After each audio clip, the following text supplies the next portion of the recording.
Ser podcast. Hoy por hoy noticias. Ser podcast. Hola, muy buenos días. La noticia internacional más relevante de los últimos meses se está produciendo justo en este momento. Pasadas las 7 de la mañana, no hace ni siquiera una hora, Hamás ha entregado a Israel a los primeros 7 rehenes que libera dentro del acuerdo por el que se alcanza la paz en Gaza e Israel termina con el genocidio.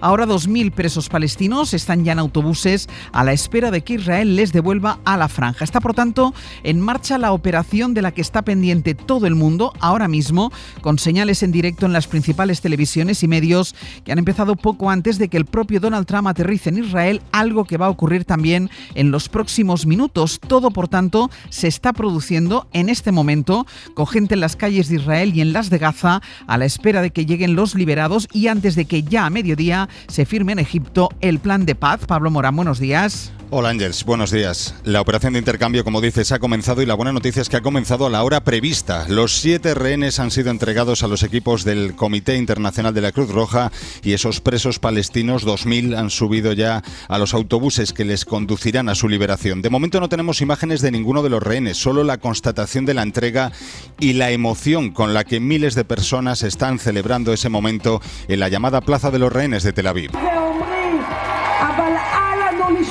Así han recibido la noticia de la entrega de esos 7 primeros rehenes vivos. Israel espera que los otros 13 sean entregados en torno a las 9 de esta mañana, hora española, en Han Yunis, al sur de la Franja de Gaza, donde se está ultimando el acto de entrega. Lo estamos viendo en directo, como muchos de los asistentes se están concentrando ya en ese punto de entrega. Lo previsto es que la Media Luna Roja entregue a esos rehenes al ejército israelí para su traslado después a la base militar de Reim, donde les esperan sus familias antes de someterles a un reconocimiento médico después de 738 días de cautiverio. Seguimos en el abierto, pendientes de esas imágenes que estamos viendo ahora mismo en directo. Pablo, hasta ahora.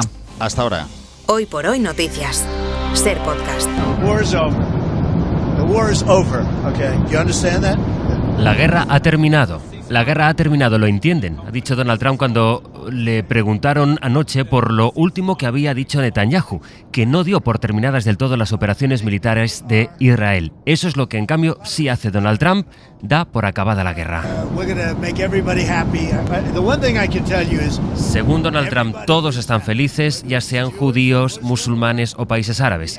Todos están bailando en las calles, ha dicho Trump a bordo del avión presidencial que le va a llevar, como decías, a Egipto a la firma de ese acuerdo de paz. Sastre, buenos días. Buenos días, Barceló. Antes, en los próximos minutos, se espera que el presidente de Estados Unidos llegue también a Israel para encontrarse con los familiares de los rehenes liberados. La intención incluso es que se pueda ver con los propios liberados. Y ya a nuestras 10 de la mañana lo que se espera es que el presidente de los Estados Unidos intervenga en el Parlamento de Israel. Ya a mediodía irá a la ciudad egipcia de Sharm el Sheikh para la firma del acuerdo. También en los próximos minutos se espera que aterricen aquí en España los 5 últimos miembros de la flotilla de la Libertad que permanecían en Israel, entre ellos Reyes Rigo, la activista que fue acusada de morder a una funcionaria israelí cuando la detuvo. De manera que este lunes va a ser un día de muchísimas imágenes con mucha carga simbólica y política, empezando por esa liberación que estamos comprobando, aunque no hay imágenes todavía del momento en este instante, y después la firma del acuerdo de paz en Egipto, país cuyo gobierno ha invitado al presidente español.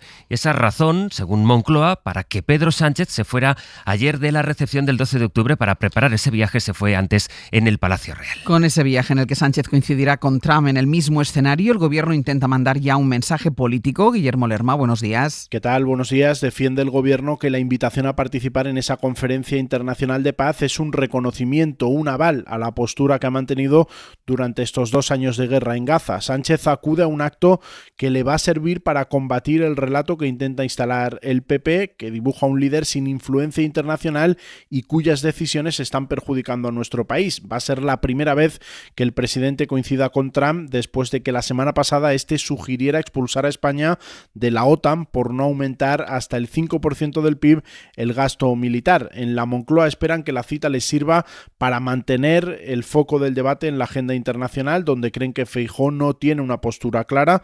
La estrategia es insistir en la idea de que no es un líder sólido, pero la intención del PSOE es sobre todo exprimir los problemas a nivel territorial que le han surgido al PP en estas semanas, como el aborto en Madrid o la crisis de las mamografías mamografías en Andalucía. A la recepción de ayer en el Palacio Real no acudió el fiscal general del Estado y no acudió tampoco Santiago Abascal, cuya ausencia criticó Feijóo. El presidente del PP aprovechó su corrillo con los periodistas para adelantar dónde va a poner el foco esta semana, que es en la declaración en el Supremo de Ábalos y de Koldo. Esto será el miércoles y el jueves. Mientras Génova trata de cerrar los dos temas por los que quiere atacarle el gobierno, como decía Guille ahora, el aborto y esa polémica con los cribados de cáncer de mama en Andalucía. David Junquera, buenos días. Buenos días. Vox de fiesta las encuestas. Juanma Moreno lastimado por las mamografías. El gobierno anotándose victorias en el Congreso y el PP de uñas por el aborto. La segunda semana de octubre la empezaban los populares paladeando el informe de la UCO, pero terminaba siendo una travesía por el Gólgota para Feijóo y sus apóstoles. En la planta noble de Génova esperan que pronto cambie el viento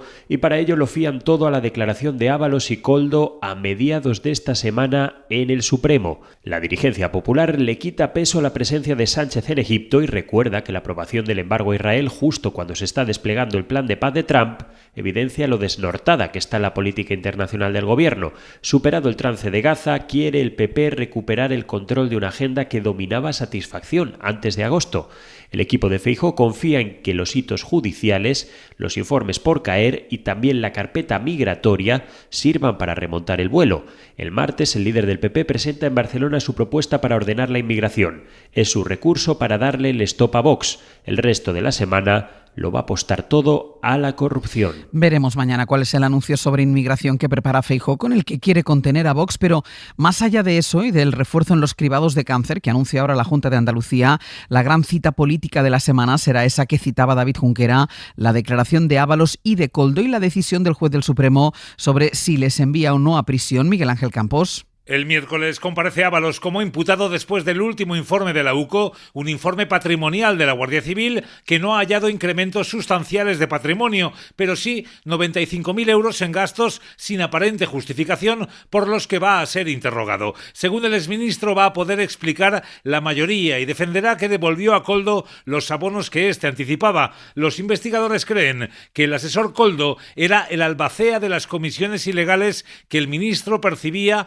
a cambio de obra pública e iba pagando sus gastos. Juez y fiscal también preguntarán por los pagos de los gastos desde Ferraz, cerca de 19.000 euros que en algunos casos no tienen correspondencia documental con los propios datos aportados por el PSOE al Supremo. Ábalos sostiene que eran gastos ordinarios, abonados por caja y plenamente justificados. Un día después, el jueves, declarará Koldo. Le preguntarán si custodiaba las comisiones y que explique el argot que empleaba con su esposa, folios para supuestamente referirse al dinero total y chistorras para hablar de billetes de 500 euros. Por todo esto, por Ábalos, Koldo y Santos Cerdán, por los casos que afectan al fiscal general y a la mujer de Pedro Sánchez o por la intención de blindar el aborto en la Constitución. Preguntaremos mañana en directo al presidente del gobierno. Vamos a entrevistar a Pedro Sánchez, al que podremos preguntar también por el acuerdo de Gaza, cuya firma asiste hoy en Egipto, y por la amenaza de Donald Trump de dejar a España fuera de la OTAN. Esto será mañana a partir de las 9 aquí en Hoy por Hoy. Y el tiempo vuelve hoy a ser noticia. La Generalitat de Cataluña ha declarado la situación de emergencia en 5 comarcas. Más de 1.000 vecinos han pasado la noche fuera de sus casas. Las clases se han suspendido hoy en esas 5 comarcas, donde los bomberos han efectuado 300 intervenciones y han tenido que rescatar a 30 personas en las últimas horas. Renfe tuvo ayer que suspender 17 trenes por las lluvias, lo que afectó a más de 3.000 viajeros. Lluvias que provocaron también cancelaciones y desvíos de vuelos en Ibiza. Ayer en pocas horas llegaron a caer en el sur de Tarragona 400 litros por metro cuadrado, lo que es una auténtica barbaridad, según nos decía antes Jordi Carbó. Para hoy, Jordi, ¿qué se espera?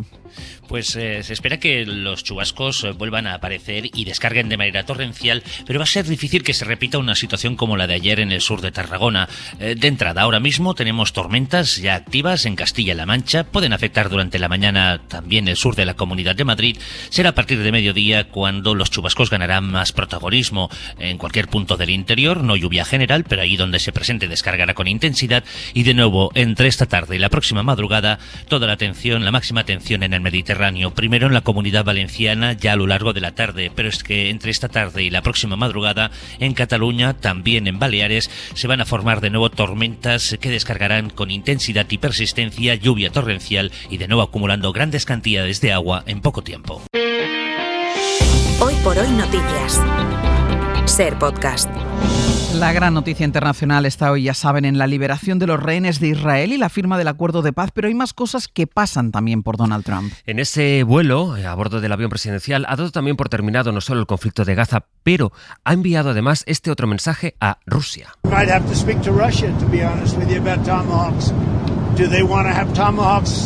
Ha dicho que está pensando decirle a Putin que si no termina con la guerra de Ucrania va a autorizar el envío a Ucrania de misiles Tomahawk de largo alcance. Y ha hablado también Nicolás Maduro en las últimas horas, el presidente venezolano que convoca a las milicias indígenas de otros países de América Latina para que defiendan a su país, a la República Venezolana, si es que se produce un ataque de Estados Unidos. Y se conformen brigadas milicianas internacionalistas de los pueblos indígenas de nuestra Suramérica para venir a defender Venezuela si fuese necesario. Milicias bolivarianas indígenas. Y Francia vuelve a intentarlo con Le Cornu. El primer ministro, que le dimitió a Macron, decide seguir en el cargo con un nuevo gobierno que tiene menos macronistas y más nombres de la sociedad civil, menos políticos. Está por ver si con eso Macron zanja una crisis que ha paralizado el país, porque la oposición va a presentar hoy mismo mociones de censura. París, Lucía Riera. Le Cornu había prometido ruptura y ha cambiado su fracasado gobierno macronista por un equipo más técnico y con varias caras nuevas, perfiles de la sociedad civil como la presidenta de WWF en Transición Ecológica y el exdirector de la SNCF en Trabajo. Salen del gobierno los exprimeros ministros Elisabeth Borne y Manuel Valls, responsable de Ultramar, una cartera prioritaria por la crisis en Nueva Caledonia. También Bruno Guettalló, de los republicanos, que decidieron no entrar en el Ejecutivo y de hecho van a expulsar del partido a los 6 ministros que han aceptado el cargo. Ahora Interior queda en manos del prefecto de París, Logan Núñez, y se mantienen las carteras de Exteriores, Economía y Justicia, un gobierno de misión, como lo ha llamado Le Cornu, para intentar salvar la censura en la Asamblea Nacional y sacar adelante los presupuestos, aunque para eso tendrá que ceder a las presiones de los socialistas. Su oxígeno al gobierno dependerá de si suspende la reforma de las pensiones de Macron. El martes será el día clave, con un primer Consejo de Ministros y con el discurso de política general al que varios partidos de centro-derecha esperan también para decidir su apoyo al proyecto. Eso en Francia. En Portugal, la extrema derecha de Chega se ha frenado en las elecciones municipales que se han celebrado este domingo en el país. Se han quedado por debajo de sus expectativas en unos comicios en los que la derecha conservadora ha ganado, se ha impuesto, de hecho, en varias de las principales ciudades como Lisboa u Oporto. La selectividad del año que viene va a tener novedades que esta mañana les estamos contando en la SER. Se modifican los criterios de corrección y las pruebas serán más homogéneas entre comunidades. Una docena de comunidades ya tienen listos los modelos de examen. Laura Gutiérrez. Sí, la próxima, Pau, la prueba de acceso a la universidad volverá a complicarse. Estas 12 comunidades, entre las que se encuentran Madrid, Andalucía, Murcia, Galicia o Baleares, ya han pactado los modelos de exámenes de junio, siguiendo las instrucciones de la CRUE en el proceso de armonización de las pruebas que comenzó el pasado curso. Es un salto cualitativo, según fuentes de la Conferencia de Rectores, hacia la unificación para que estas pruebas sean cada vez más similares. Así, por ejemplo, en estas comunidades, la competencialidad de los exámenes aumenta un 75% en inglés, 70% en lengua castellana y en historia de la filosofía, entre un 25 y un 40% en matemáticas. Serán también comunes los bloques de saberes que se examinan y los criterios de evaluación, es decir, la puntuación que se le da a cada pregunta y las penalizaciones por faltas de ortografía. En este sentido, Madrid ha introducido un cambio importante. Cada falta restará un 0,1 y no un 0,25 como hasta ahora. En Andalucía, si estos errores suman más de 2 puntos en lengua, cuando se repite la misma falta, se contará como una sola. Más de un tercio de los médicos de atención primaria necesita tomar psicofármacos para lidiar con la carga de trabajo que tiene. La falta de medios no solo afecta a la asistencia y engorda la espera media para una cita en los centros de salud, también pasa factura a la salud de los propios médicos. Marina Fernández. Consultas masificadas, falta de personal, turnos rotatorios y la sensación a la larga de no estar atendiendo adecuadamente a los pacientes, de no poder hacer bien su trabajo. Todo esto, denuncia la Sociedad Española de Médicos de Atención Primaria, ha llevado a niveles alarmantes los problemas de salud mental de los médicos de familia. 1 de cada 3 médicos consumen psicofármacos, sobre todo benzodiazepinas y antidepresivos, y lo peor de todo es que estas recetas no aparecen en ningún historial, porque como tenemos acceso a recetarnos, ¿no?, y a automedicarnos, pues al final se autogestionan y no florece, ¿no? Eva Trillo, doctora y miembro de Semergen, habla de los resultados de una revisión sistemática de los estudios hasta la fecha sobre el burnout en la profesión médica, un síndrome que puede conllevar ansiedad y depresión y que afecta ya a 1 de cada 4 médicos de los centros de salud. Y el Ministerio de Igualdad sigue pidiendo datos a la Fiscalía sobre las causas que se archivaron por el mal funcionamiento de las pulseras de vigilancia de maltratadores. Mariola Lobrido. Ni la Fiscalía General del Estado ni el Consejo General del Poder Judicial han ofrecido de momento información sobre los sobreseimientos provisionales y absoluciones de agresores. Han pasado 26 días desde que se conocieron los fallos que hubo durante meses con la desaparición de expedientes a raíz del cambio de contrato de Telefónica a Vodafone en la gestión de control de las pulseras, y no hay datos sobre las víctimas afectadas. El Ministerio de Igualdad sigue diciendo que no ha recibido ninguna sentencia ni de la Fiscalía ni del Poder Judicial e insistirá en reclamarlas. En una carta a la que ha tenido acceso la cadena SER, trabajadoras de la Sala Cometa, encargada del seguimiento de los dispositivos, reconocen que el proceso de migración fue difícil, que fueron críticas en su momento y que trasladaron sus inquietudes a la dirección. El Observatorio contra la Violencia de Género celebrará un pleno el día 28 y la polémica de las pulseras será uno de los temas a tratar. Para no perderte ningún episodio, síguenos en la aplicación o la web de la SER, Podium Podcast o tu plataforma de audio favorita.